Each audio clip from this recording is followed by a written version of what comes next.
नमस्कार दोस्तों, मैं लोकेश कौशिक एक बार फिर आपका सिंपल स्टडी सेंटर में स्वागत करता हूं।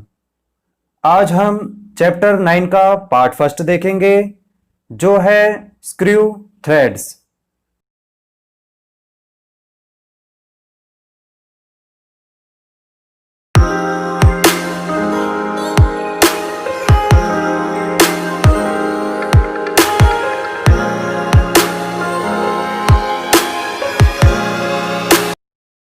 प्रीवियस चैप्टर हमने लिमिट, फिट एंड टॉलरेंस देखा था और आज से हम एक नया चैप्टर स्टार्ट करने जा रहे हैं जिसका नाम है स्क्रू थ्रेड्स। सबसे पहले हम थ्रेड्स देखेंगे। थ्रेड्स क्या होते हैं? तो किसी गोलाकार जॉब की बाहरी या भीतरी सतह पर एक समान दूरी से लगातार आगे बढ़ती हुई घुमावदार एवं झुकी हुई झिर्रियों को चूड़ियां कहते हैं। ये दो प्रकार के होते हैं, एक्सटर्नल थ्रेड्स और internal threads. External threads job की बाहरी सतह पर कटी चूड़ियां होती हैं और इंटरनल थ्रेड्स में गोल छिद्र में कटी चूड़ियां होती हैं। एक्सटर्नल थ्रेड्स की एग्जांपल हैं जैसे बोल्ट और स्टड आदि, और इंटरनल थ्रेड्स की एग्जांपल है नट। अब हम इसके प्रयोग तथा लाभ देखेंगे। कलपुर्जों को जोड़ने के लिए इसका प्रयोग किया जाता है जैसे नट एवं बोल्ट। थोड़ी शक्ति लगाकर भारी वस्तु को उठाने के लिए इसका प्रयोग किया जाता है जैसे स्क्रू जैक। सूक्ष्म माप लेने के लिए इसका प्रयोग किया जाता है जैसे माइक्रोमीटर। एक स्थान से दूसरे स्थान पर गति पहुंचाने के लिए भी इसका प्रयोग किया जाता है जैसे लेथ मशीन का लीड स्क्रू। गति को कम करने के लिए इसका प्रयोग किया जाता है जैसे वॉर्म एवं वॉर्म व्हील। पदार्थों का आकार बदलने के लिए भी इसका प्रयोग किया जाता है जैसे जूस मशीन या कीमा कटर। एडजस्टमेंट के लिए भी इसका प्रयोग किया जाता है जैसे डाई स्टॉक। चाल एवं बनावट के आधार पर चूड़ियों के तीन प्रकार हैं, right hand threads, left hand threads and taper threads. Taper threads को फर्दर क्लासिफाई कर सकते हैं टू पार्ट्स में, right hand taper threads and left hand taper threads. अब इन्हें वन बाय वन डिस्कस करेंगे। फर्स्ट है राइट हैंड थ्रेड्स। जो चूड़ियां क्लॉकवाइज में घुमाते समय कसी जाएं उन्हें राइट हैंड थ्रेड्स कहते हैं। इनका झुकाव दाहिनी ओर होता है। इनका प्रयोग सबसे अधिक होता है। इन्हें दक्षिणावर्त चूड़ी भी कहते हैं। नेक्स्ट देखेंगे लेफ्ट हैंड थ्रेड्स। जो चूड़ियां एंटी क्लॉकवाइज घुमाते हुए कसी जाएं उन्हें लेफ्ट हैंड थ्रेड्स कहते हैं। इन चूड़ियों का झुकाव बाईं ओर होता है। इन्हें वामावर्त चूड़ी कहते हैं और इनका प्रयोग अपेक्षाकृत कम होता है। नेक्स्ट हम देखेंगे टेपर थ्रेड्स। ये चूड़ियां गोलाकार टेपर सतह पर कटी होती हैं। ये चूड़ियां बफिंग, पॉलिशिंग आदि के अड्डों में लगाने वाले स्पिंडल पर कटी होती हैं। ये जैसा पहले बताया था दो प्रकार के होते हैं, right hand taper threads and left hand taper threads. आज का नेक्स्ट टॉपिक देखेंगे टर्म्स ऑफ स्क्रू थ्रेड्स। इसमें फर्स्ट है मेजर डायमीटर। यह किसी स्क्रू थ्रेड का सबसे बड़ा व्यास होता है। स्क्रू बोल्ट में इसे आउटसाइड डायमीटर कहते हैं और नट के थ्रेड में इसे फुल डायमीटर कहते हैं। नेक्स्ट हम देखेंगे माइनर डायमीटर। एक चूड़ी के रूट में उसके सामने वाली चूड़ी के रूट तक लंबवत माप को माइनर डायमीटर कहते हैं। एक्सटर्नल थ्रेड में इसे कोर और रूट डायमीटर कहते हैं और इंटरनल थ्रेड में इसे इनसाइड डायमीटर कहते हैं। माइनर डायमीटर का फॉर्मूला है minor diameter is equal to major diameter minus 2 into depth of thread. अब हम देखेंगे डेप्थ ऑफ थ्रेड क्या होती है। थ्रेड के क्रेस्ट और रूट के बीच की लंब रूप में मापी गई दूरी को डेप्थ ऑफ थ्रेड कहते हैं। अब देखेंगे क्रेस्ट क्या होता है। क्रेस्ट स्क्रू थ्रेड की ऊपरी सतह को जहां दोनों साइडें मिलती हैं क्रेस्ट कहते हैं। नेक्स्ट है रूट स्क्रू थ्रेड की नीचे वाली सतह जहां दोनों साइडें मिलती हैं रूट कहते हैं। नेक्स्ट हम देखेंगे पिच। एक चूड़ी के मध्य के साथ वाली चूड़ी के मध्य की वह दूरी जो एक्सिस के पैरेलल मापी जाए उसे पिच ऑफ थ्रेड कहते हैं। पिच इक्वल टू होता है 1/, थ्रेड्स पर इंच, और इसे लिख सकते हैं 1/TPI। परंतु मैट्रिक सिस्टम में पिच mm में व्यक्त की जाती है, जैसे 2.5 mm, 2 mm, 1.75 mm etcetera. Next हम देखेंगे पिच डायमीटर। यह स्क्रू थ्रेड पर एक काल्पनिक डायमीटर होता है जो कि चूड़ी के मेजर और माइनर डायमीटर के बीच स्थित रहता है। Pitch diameter is equal to major diameter minus single depth of thread. Next हम देखेंगे लीड। बोल्ट अथवा नट द्वारा एक चक्कर में तय गई दूरी को लीड कहते हैं। एक मुंह की चूड़ी में लीड और पिच दोनों बराबर होती हैं। दो मुंह की चूड़ी में लीड दोगुनी, तीन मुंह की चूड़ी में लीड तिगुनी, और ऐसे ही आगे बढ़ती रहती हैं। Lead equal to pitch into number of thread starts. Next हम देखेंगे फ्लैंक और साइड। एक थ्रेड के किनारे या पक्ष जो सतह को जड़ के साथ जोड़ते हैं उसे फ्लैंक या साइड कहते हैं। नेक्स्ट हम देखेंगे एंगल ऑफ थ्रेड।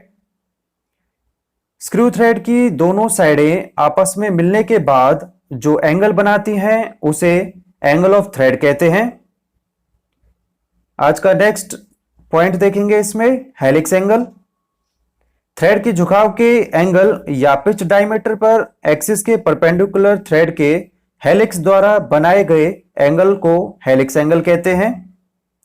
इसका फॉर्मूला होता है tan theta equal to lead of thread divided by pi into pitch diameter, where theta is equal to helix angle. Next देखेंगे नंबर ऑफ थ्रेड। 1 इंच लंबाई में चूड़ियों की संख्या को नंबर ऑफ थ्रेड्स कहते हैं।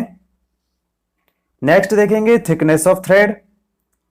यह पिच लाइन पर या उसके पैरेलल थ्रेड के दो निकटवर्ती साइड की दूरी होती है।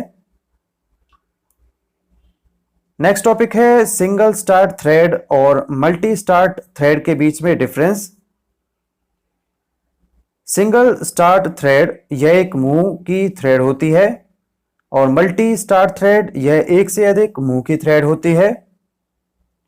सिंगल स्टार थ्रेड में इन चूड़ियों का प्रारंभिक सिरा एक होता है और मल्टी स्टार थ्रेड में एक से अधिक प्रारंभिक सिरे होते हैं। नेक्स्ट है इसमें पूरी लंबाई में केवल एक ही चूड़ी आरंभ से अंत तक होती है और मल्टी स्टार्ट थ्रेड में समान दूरी पर 2, 3 या इससे अधिक एक ही माप वाली भिन्न चूड़ियां एक दूसरे के समानांतर चलती हैं। सिंगल स्टार थ्रेड में इसमें पिच व लीड एक समान होती है और मल्टी स्टार्ट थ्रेड में इसमें जितने मुंह की चूड़ियां होंगी लीड उतनी ही गुना होगी, अर्थात 2 मुंह में दुगनी, 3 मुंह में तिगनी। लीड का फॉर्मूला जैसा पहले डिस्कस किया था, lead equal to pitch into number of start. Single start thread में यह 2 या 2 से अधिक पार्ट्स को जोड़ने के लिए प्रयोग में लाई जाती है और मल्टी स्टार्ट थ्रेड यह शीघ्र चाल हेतु प्रयोग में लाई जाती है। आज का लास्ट टॉपिक देखेंगे threads according to function and size. ये बेसिकली 6 टाइप्स के होते हैं: V thread, square thread, acme thread, worm thread, knuckle thread और बटरेस थ्रेड। आज की क्लास में हम लास्ट 3 जो दे रखे हैं इनको डिस्कस करेंगे और नेक्स्ट क्लास में हम जो स्टार्टिंग में 3 थ्रेड दे रखे हैं इनको डिस्कस करेंगे।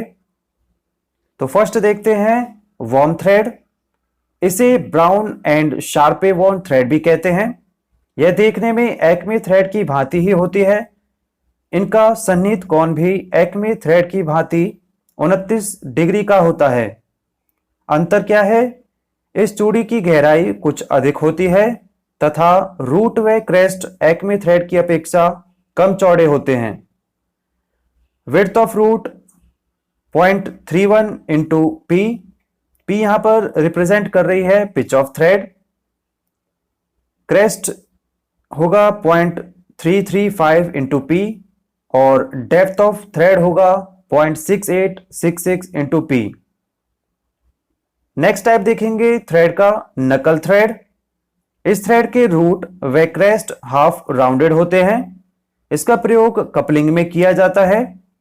ये थ्रेड रोल करके बनाई जाती हैं क्योंकि रोल की हुई चूड़ी टूल की अपेक्षा अधिक मजबूत होती हैं। Roundness of crest and root का फॉर्मूला होगा 0.25 इंटू पी और डेप्थ ऑफ थ्रेड का फॉर्मूला होगा 0.5 इंटू पी। नेक्स्ट टाइप देखेंगे थ्रेड का बटरेस थ्रेड। इसका प्रयोग वहां किया जाता है जहां एक ही दिशा में अधिक दबाव पड़ता हो, जैसे quick release vice spindle, screw jack तथा रैचेट आदि में। इसका एंगल 45 डिग्री का होता है। इस चूड़ी की एक साइड एक्सिस के राइट एंगल पर तथा दूसरी साइड 45 डिग्री के एंगल पर बनी होती है। रूट या क्रेस्ट बराबर होता है P/8 और डेप्थ ऑफ थ्रेड बराबर होता है 0.75 इंटू पी। जैसा पहले बताया था, P रिप्रेजेंट कर रहा है पिच को। तो आज की क्लास यहीं पर फिनिश करते हैं। तो आज की क्लास में हमने देखा थ्रेड्स क्या होते हैं, उसके बाद हमने देखा टर्म्स ऑफ स्क्रू थ्रेड्स, कौन कौन सी टर्म्स यूज की जाती हैं थ्रेड्स में, और एट द एंड हमने 6 थ्रेड्स में से 3 थ्रेड्स को डिस्कस किया जो थे वॉर्म थ्रेड, नकल थ्रेड और बटरेस थ्रेड। नेक्स्ट क्लास में हम जो रिमेनिंग 3 थ्रेड बचते हैं, वी थ्रेड, स्क्वायर थ्रेड और एक्मे थ्रेड, इसको डिस्कस करेंगे। तो आज की क्लास यहीं पर फिनिश करते हैं और इसकी जो पीडीएफ है वो आपको डिस्क्रिप्शन बॉक्स में अवेलेबल होगी। अगर आपको हमारी वीडियो पसंद आती है तो प्लीज़ लाइक, कमेंट और शेयर करें और प्लीज़ चैनल को सब्सक्राइब करना ना भूलें और साथ में बेल आइकन को ज़रूर प्रेस कर दें जिससे नोटिफिकेशन आपको सबसे पहले प्राप्त हो। क्विक टेस्ट देने के लिए आप गूगल प्ले स्टोर से क्विज मेकर ऐप इंस्टॉल कर लें। मेरे मोबाइल में ऑलरेडी इंस्टॉल है। इसके बाद आप YouTube चैनल पे जाके किसी भी वीडियो के डिस्क्रिप्शन बॉक्स में जाके आप क्विज मेकर फाइल डाउनलोड कर सकते हैं और डाउनलोड करने के बाद ये आपकी गूगल ड्राइव में ओपन होगी। गूगल ड्राइव में ओपन होने के बाद डाउनलोड करना है। डाउनलोड करने के बाद QCM व्यूअर देखना है। उसके बाद इस फाइल को सेव करके आप इसको प्ले कर सकते हैं। Thanks for watching my YouTube channel and have a nice day.